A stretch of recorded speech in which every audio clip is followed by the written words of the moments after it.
আমরা এই যে চরের মধ্যে কথা বললাম একটু আগে, আমরা রাজশাহীর বাঘা উপজেলার একটা চরের দিকে এসেছি ভিজিট করার জন্য, দেখতে মূলত ন্যাচারাল সিনারি দেখার জন্য।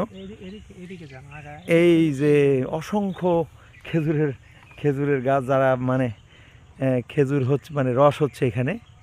এই যে এখানে শালিক পাখি ছিল খাওয়ার জন্য, উড়ে গেল এখন। আমরা ছোটোবেলায় এগুলো দেখতাম, আহারে কত স্মৃতি আমাদের, সব এখন স্মৃতি হয়ে গেছে, আমরা ভুলেই গেছি। বাচ্চারা তো বলতেই পারে না যে আমাদের ছোটোবেলা কেমন ছিল, ওরা চিন্তাও করতে পারে না, কারণ ওদের ওদের লাইফ আর আমাদের লাইফ পুরোটাই ডিফারেন্ট। এই যে বাগান, এখানে আমের বাগান, আর আর ফাঁকে ফাঁকে হলো এরকম খেজুর গাছ, যেটা দেখতেও ভালো, অসম্ভব সুন্দর। আমরা একটু নিচ থেকে দেখতে চাই, এখানে অনেক মানুষ কাজ করছে বাগানের মধ্যে। এই যে বসে বসে দূরে দূরে কাজ করছে বাগানে।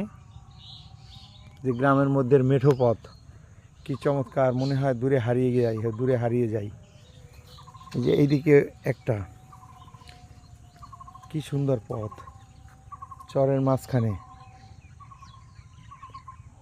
খুব সুন্দর। আমরা এদিকে অবশ্য পাকা একটা রাস্তা এসছে, কিন্তু সামনে গেলে আবার আর একটা নদী।